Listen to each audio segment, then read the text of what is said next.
Wow, it's happening. Okay.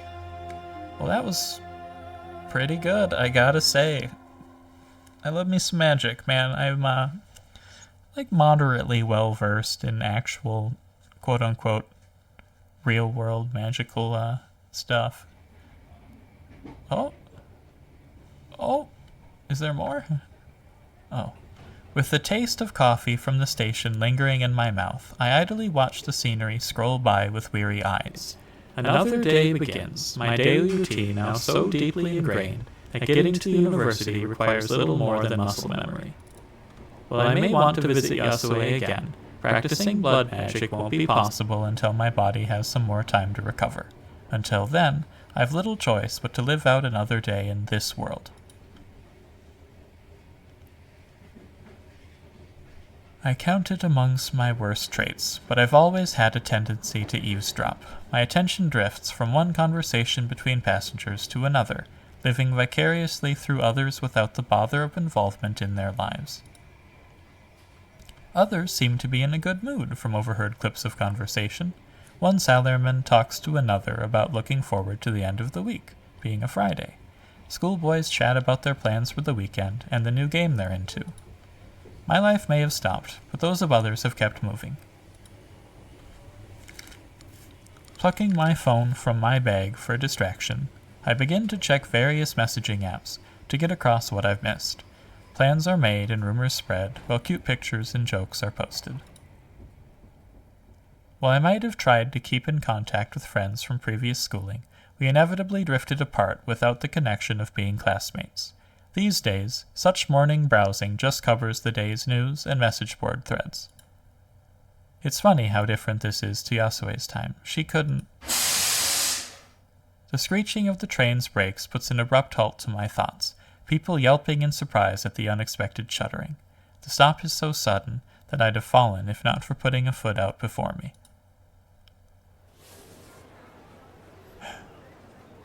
The momentary chaos at an end, I right myself and slip my phone back into my bag. Discontented passengers question and murmur as the train comes to a stop far from any station, soon quieting as a monotone voice from above echoes above the carriage. We apologize for the inconvenience. The train is currently stopped due to an accident on the line. The short, almost curt message only causes more consternation among the passengers. Others around me begin to quietly chat between themselves, some wondering if a train ahead of us had broke down, or if the bitter cold had caused line problems. Some whisper aloud if someone's died, the scandalous excitement to their whispers barely hidden. Seconds turn to minutes, the train showing no signs of moving for some time yet. The more impatient passengers pace about the aisle, though most settle into reading books or phones.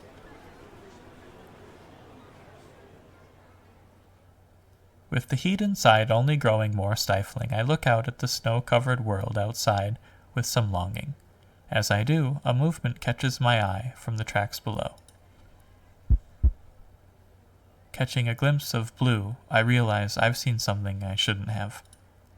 A man in an engineer's orange coveralls slowly makes his way along the gravel towards the front of the train, his face downcast. Dirtied gloves hold a large roll of blue tarpaulin under his right arm. I've seen that material in the news. There's only one reason it would be used here and now. Suddenly finding myself restless, I turn back towards the other passengers. All that faces me is a scene of mild discontent at their mundane routine disrupted, ignorant to the cause. Without anything to do with the knowledge I have, I simply take out my phone and begin to scroll through the news feeds once more. And so, one more passenger discontentedly waits for their routine to resume.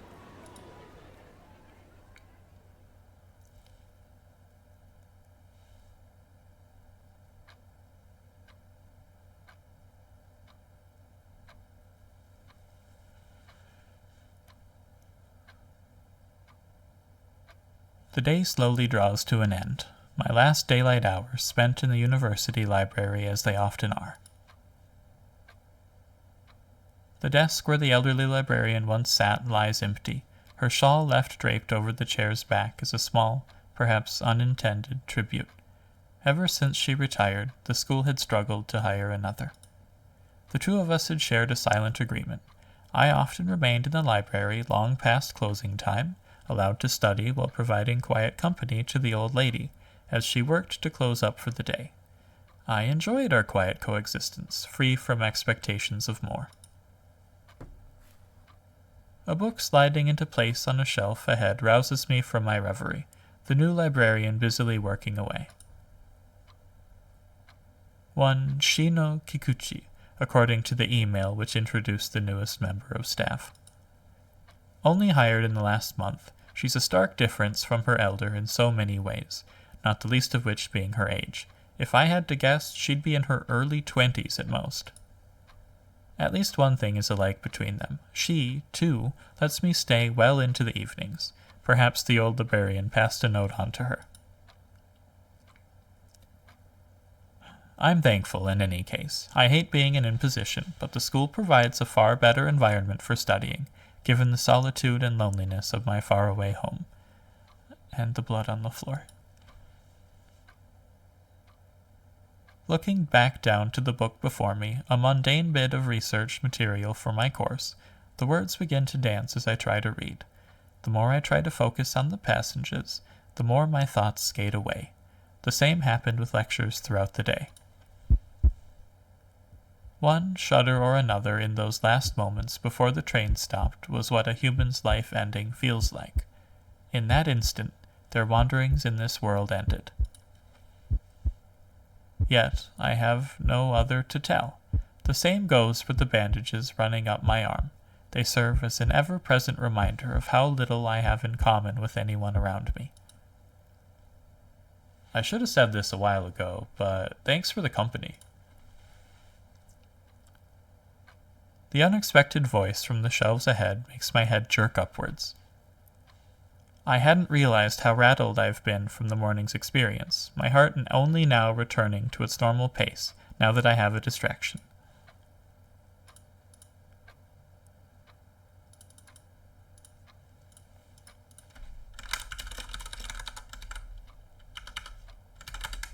Like so many others, the woman wears a smile so easily. I can't help but muse how odd she looks for a librarian, from her athletic clothing to how every movement belies a barely suppressed energy. Thank you for letting me stay. Evidently bored of her menial work in the shelving books, Shino takes my reply as an invitation to have a proper conversation. Setting down the book in her hand, she comes over and spins a chair about, setting herself sideways in a rather inelegant way.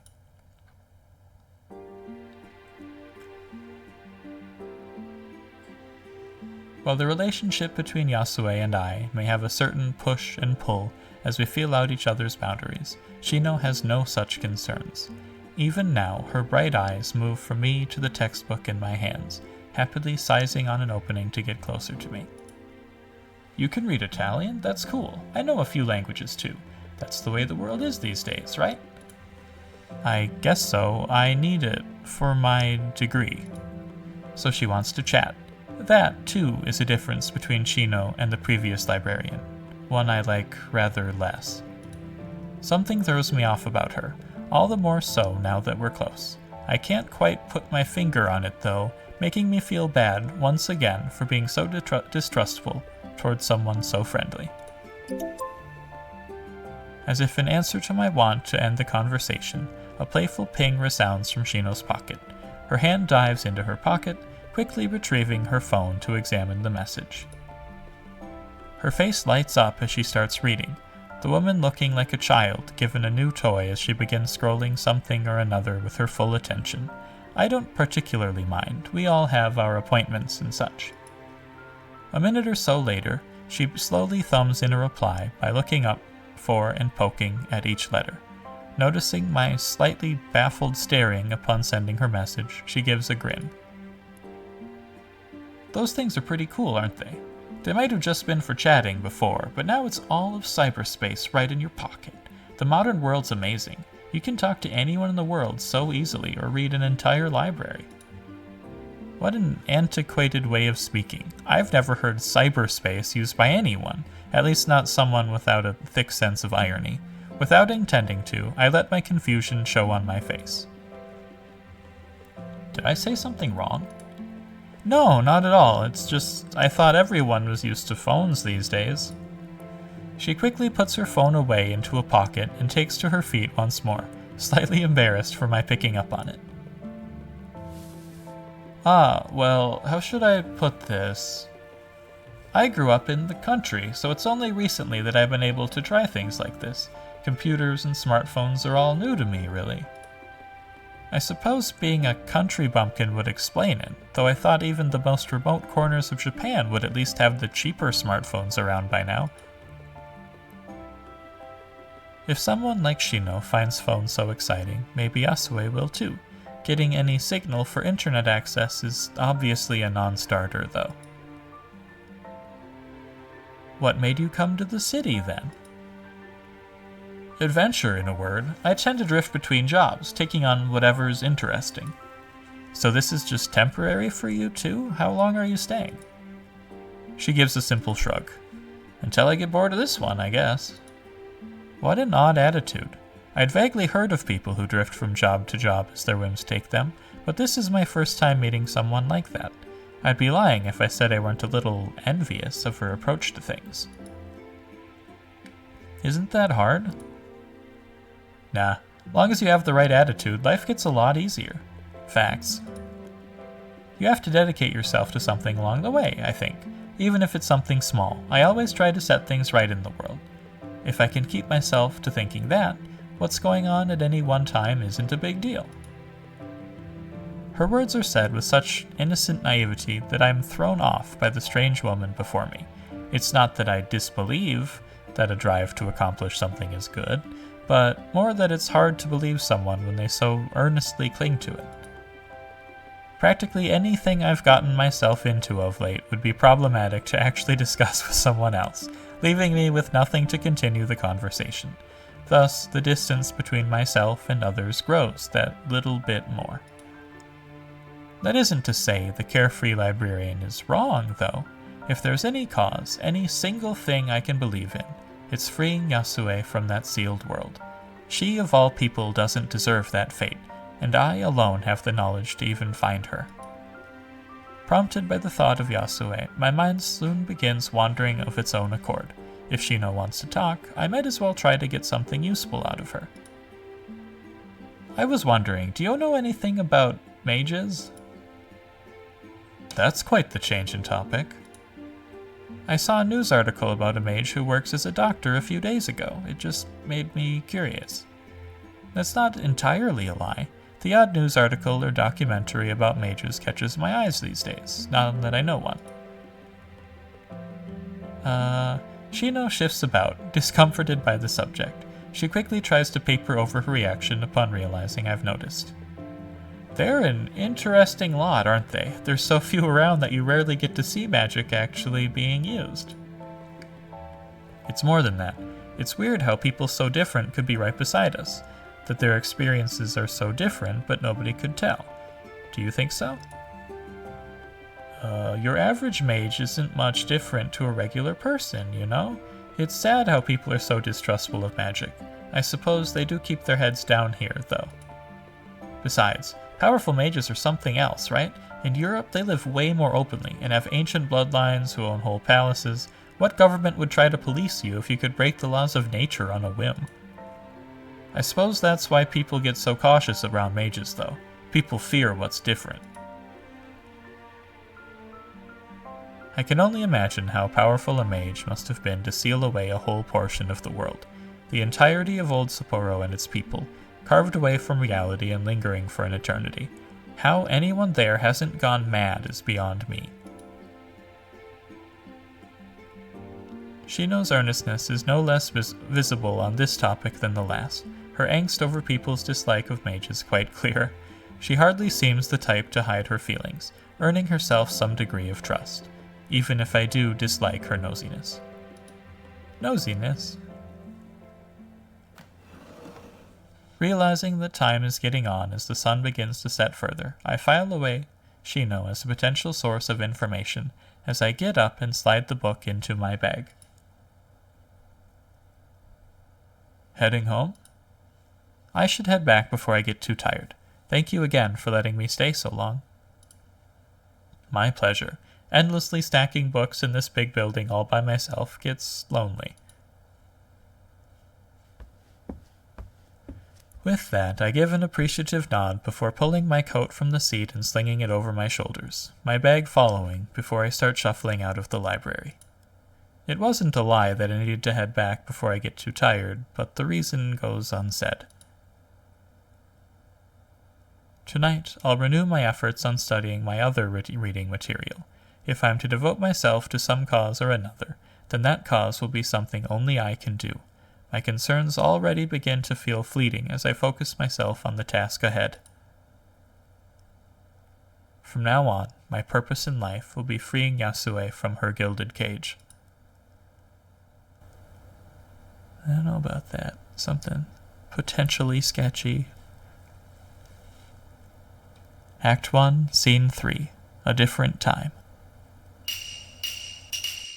Sword and spear ring out as they clash, voices bellowing, and men falling as their vibrant cloth swirls about in the violence.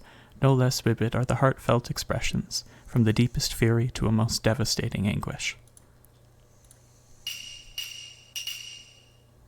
From my seat in the audience, I watch on silently with rapt fascination. Chushingura, the treasury of loyal retainers, a tale of 47 ronin and their quest to avenge their master, caught between loyalty to their late lord and duty to the shogunate.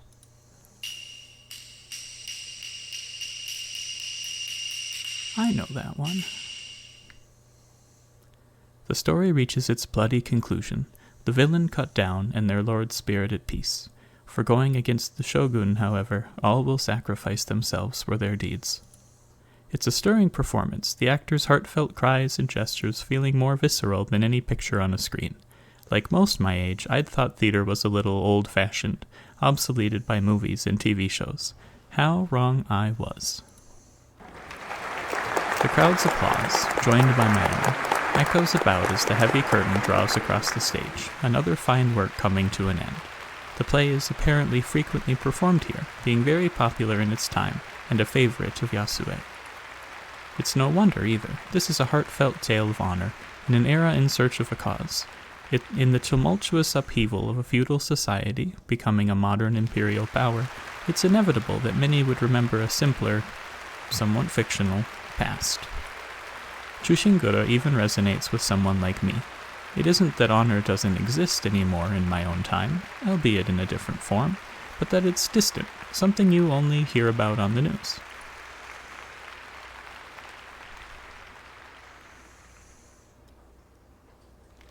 The curtains soon withdraw once more, slowly revealing the performers and their director.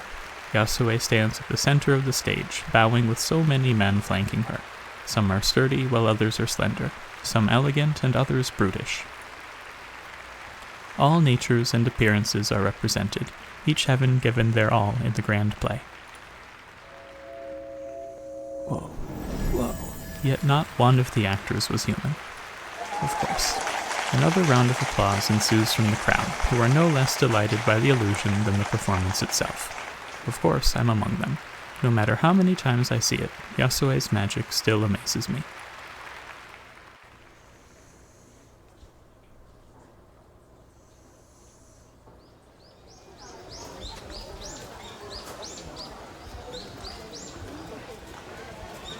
With little to occupy myself with following the play, and little desire to intrude in the lives of others, I quietly wait for Yasue outside the large venue, a task made easier by the pleasant springtime sun. Life goes by slowly here. The contrast is one of the most jarring things about our two worlds. Even the most patient modern people have a sense of urgency about them. They're always thinking of things they need to do, people to meet, and news to read. Here, the old man urging his horse on simply pines for a meal and bath once his day's work is over.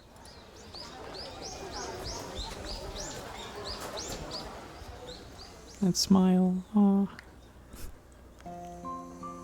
As Yasue finally leaves the venue, I call out to her. The way her shoulders relax a little when she sees me waiting doesn't go missed.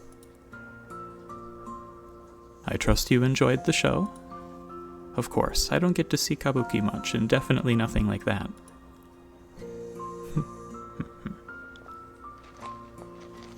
Yasue gives me an indulgent smile at the praise, the two of us starting on our own way down the street. It's hard to believe that the road we walk is the very same one I've so often visited downtown, the street layout uncannily familiar. Even as we walk, the odd passerby gives an appreciative bow or word of thanks to Yasue. Her only response each time is a humble, almost shy bow. Yasue must be one of those grand mages Shino mentioned, yet she herself never mentioned how powerful she was. Far from finding herself flustered by those around us, she instead turns to me for conversation. I did have one question about the modern world. Is kabuki still enjoyed? Do you know if my venue is still there? I feel a little pained by her clear hope for a different answer than I can give. In a world of movies, phones, and streaming, theater's largely relegated to the more culturally refined. Modernity continued unquestioned. Her theater is little more than a small plaque in the real world, one of many minor landmarks computers unknowingly walk by every day. Were it not for Yasue's interest in the topic, I wouldn't have noticed the unremarkable sign myself. Said plaque never mentioned Yasue, though. Odd for someone who seems to have practically created the venue's reputation. People have a lot of entertainment available to them these days, so it's usually the older generation who still attends. Theater still has a good audience on the mainland, though, not so much around Sapporo, but amateur kabuki is still performed here every so often. I try to put as positive a spin on it as I can, but the slight clouding to her expression is enough to see I failed. It's difficult to communicate just how much she's missed in over 100 years, much of it harrowing and depressing. Trying to move the topic to a more palatable ground, I speak first. With all your magic, what drew you to use it for kabuki? Mages are often a little eccentric. Our nature tends towards that which normal society doesn't understand, that isolation changing us. When I saw how delighted people were with what I conjured, I decided then and there to keep doing this for a living. If only my sister had the same desire to remain rooted with common people. She never mentioned she had a sister, even now her words more mumbled to herself than directed towards me. There don't exactly seem to be many mages around. I'd never seen one before meeting you. I can only speak for Sapporo, but I'd guess there are only about a few dozen, maybe, in all the city. It's difficult to know for sure, because many hide their powers or live away from common people as hermits. Maybe they don't know their power. Yasue gives a reflexive snort at the idea, the crude amusement at odds with her otherwise calm and collected nature. She soon answers my confused reaction. That would be about as impossible as forgetting you could see.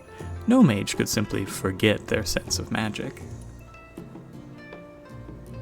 I see. Sorry, I really don't know much of anything about this. You say that, but you seem to leave this sealed world quite easily. I think to myself about how to communicate such a thing, ending up with another clumsy analogy just as Yasue had used. If I had to put it one way, it feels like holding a rock. Letting go, returning to my normal world, is easy. On the other hand, getting here is like making a rock on the ground float up into my hand. Even though I can do this reliably now, it still feels surreal. Does that make any sense? That makes altogether too much sense, actually. I couldn't have described magic any better myself. With this, she emphasizes her point by conjuring a fan into her hand. Magic doesn't fit the laws of physics. We're denying reality, and so reality works against whatever magic's being used. Therefore, maintaining anything magical takes active effort. To use your words, to keep a rock in the air, you have to hold on to it. Simply let your hand loose and... With this, her fan dematerializes in a moment. It drops to the ground. Perhaps you're not as ignorant to our ways as you think. I still need to learn more about all this. Sorry if you don't like me questioning you all the time. On the contrary, I actually rather like that sense of curiosity you have about you. Have you tried asking your friends about them? I don't have any friends to ask. I'm not really the type. You seemed rather approachable to me. Here I was, worried whoever might arrive in this world would be some aloof old mage, grown haughty and arrogant from skill and age. She gives an earnest smile to show her sincerity. Maybe it's only our being forced together by these strange circumstances, but having the company of Yasue is something I'm grateful for. For all she accepts my questioning of her, Yasue never pries into my own affairs. Besides, everyone would seem approachable to her. So many walk up to Yasue in the street, the powerful mage thinking nothing of speaking to them as equals. It would be so easy to become aloof and arrogant with that kind of power. She's so easygoing and has so many skills and interests. In every way, Yasue is a far better person than I. How unfair it is that someone like her instead of me would be so cruelly sealed away.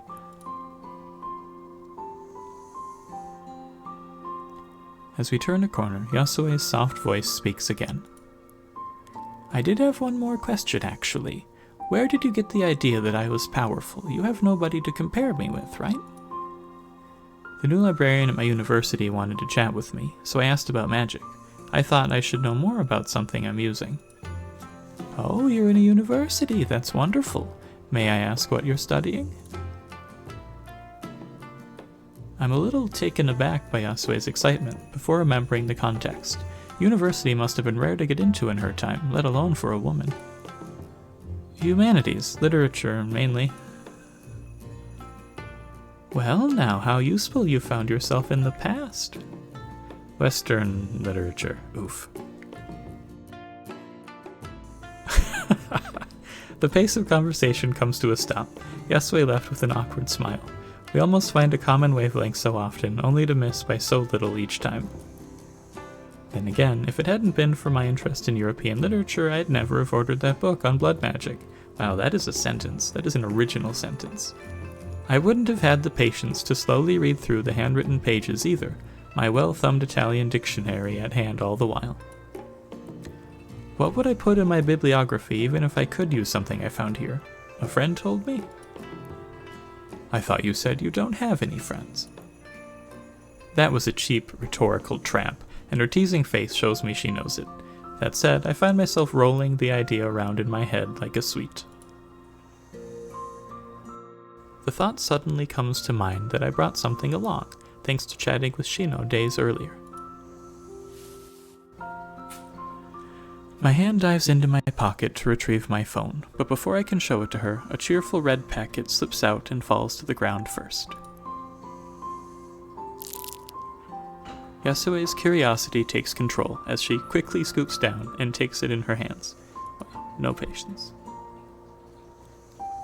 What's this? Oh, I completely forgot about buying that. It's just some chocolate? Yasue hardly hears me, entirely wrapped in the relic of my world, as she turns the packet this way and that. She's probably unable to read the English text, and unused to the modern packaging to begin with. It's a little charming, actually. She's hardly shy about her bewilderment, instead happily playing with the foil edges and trying to make sense of the slogans and marketing. Chocolate, I've heard about this. It's a medicine that's sold in Tokyo. So this has finally made it to Hokkaido, that... Oh, it's not medicine, just a food. Sweet, I guess. She's not making a secret of wanting to eat it, very visibly stopping herself from asking. I feel like a mother whose kid is begging at the score. You can have it, they're cheap.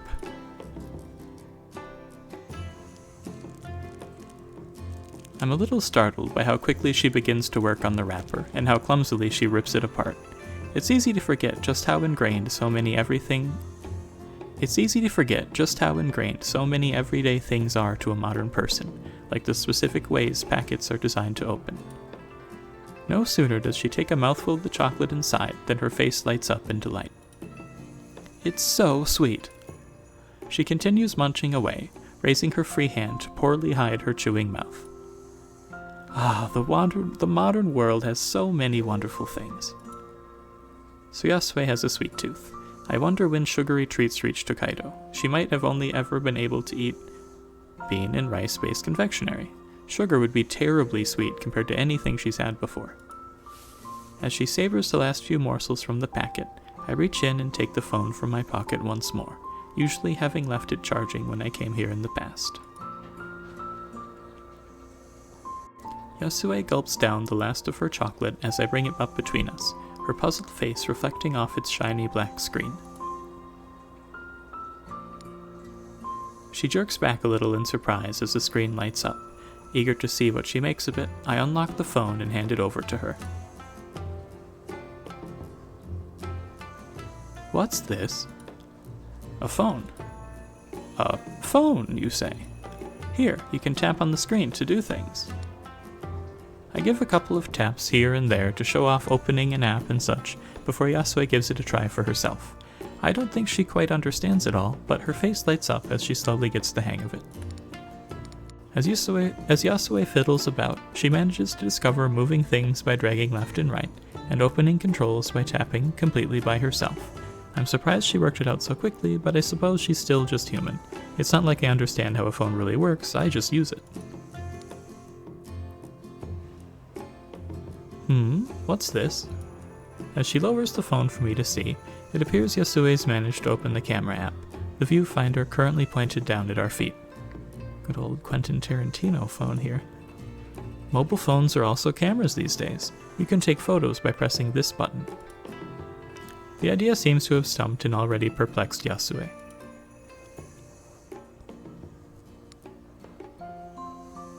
I take the phone back to guide her through how the camera works, changing to the front camera and holding it up to show both of us on screen. It's admittedly a little clumsy. I've never been one for selfies, and keep trying to move the phone to the wrong way to keep us in the shot. I know that feel. The look of sheer glee on Yasue's face when it all clicks for her, though, as seen on the screen before us, makes it all worth it. I can't help but smile at the absurdity of the situation as the two of us crowd into the swaying frame.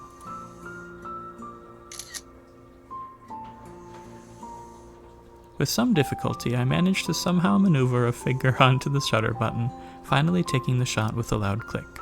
Bringing the phone down between us, I show Yasue the saved photo, her face leaning in close to take in every detail. Incredible! Everything's so colorful and we didn't even have to stay still! How did it develop so fast? It's probably a bit complicated to explain, but photos like this don't need to be developed, it's not going on to film. I'm so used to the digital era that the days of film cameras slipped my mind. As I replace the phone in my pocket, Yasue writes herself, but the excited energy from her new discoveries still remains. I have to remind myself yet again that this woman's actually the older of us, by like 100-something years. Thank you, Hanukkah. For the first time in so long, I feel like I have some connection to the real world of the... Which era is it now? After the Meiji era, it was Taisho, Showa, Heisei, and now Reiwa. Reiwa, how lovely a name. Those in your era must live an amazing life. And the food as well, it's so nice. I hold my tongue, but it's all so ordinary to me that I hardly notice such things day to day. To Yasue, though, this might as well be another world entirely.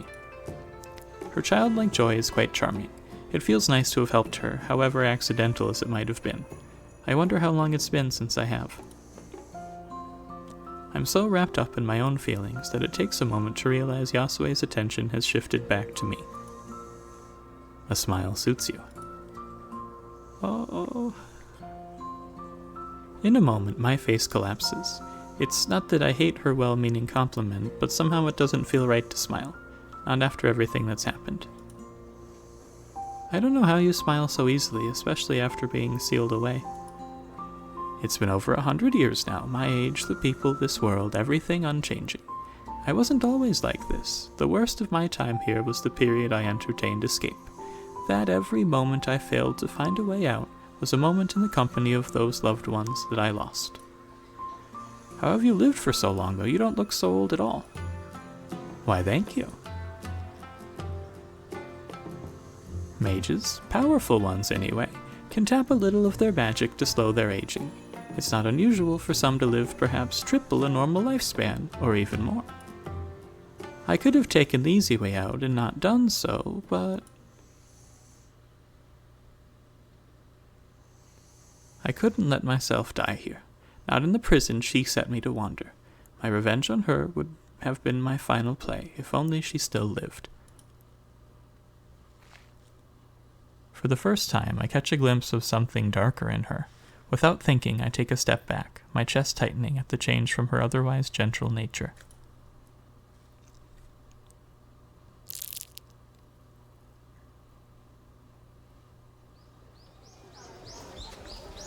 The cheerful red packet crumpling up in her tightening hand reminds her of the here and now, Yasue forcing the thoughts from her mind given my presence. It's only natural to hate anyone who did such a thing to her, but I didn't know she had such anger bottled up. That isn't your concern, though. Let's end talk of that matter. I see much has changed in your world, if not mine. Pants are common now, for one. She gives a small smile, trying to distract herself with a lighter topic.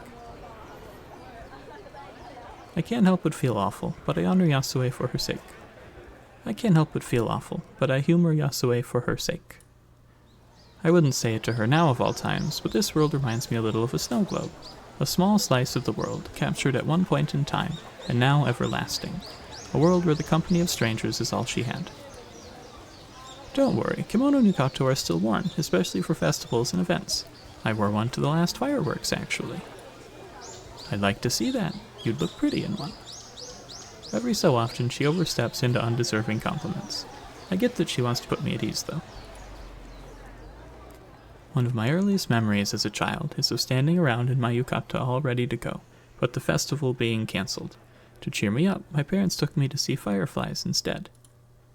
When I saw them, I thought they were better than any fireworks. They almost looked magical as a child. Floating about in the night's darkness.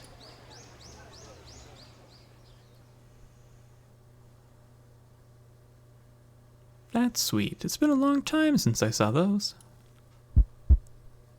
It's been a long time for me as well. Fireflies are hard to find anymore with increasing pollution and less wilderness. I feel an altogether too familiar pang of regret at mentioning my family, my body going cold at the idea of having to think about this any further. This is the one place I'm free from that feeling. Why did I have to bring them up? Please don't ask anything further about them, Yasue. Please.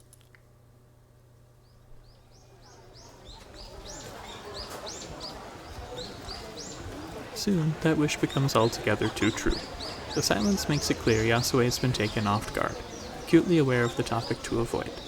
As I feel pain from clutching at my arm, I decide to use the one excuse to leave that I told myself I wouldn't. I should be going. I'm feeling tired. That's fine, Hanukkah. Take care of yourself. For what it's worth, I'm glad you count me as a friend. Everyone needs some, even if you might not believe it. That was why I took up theater, after all. Thanks, Yasue. I'll see you later.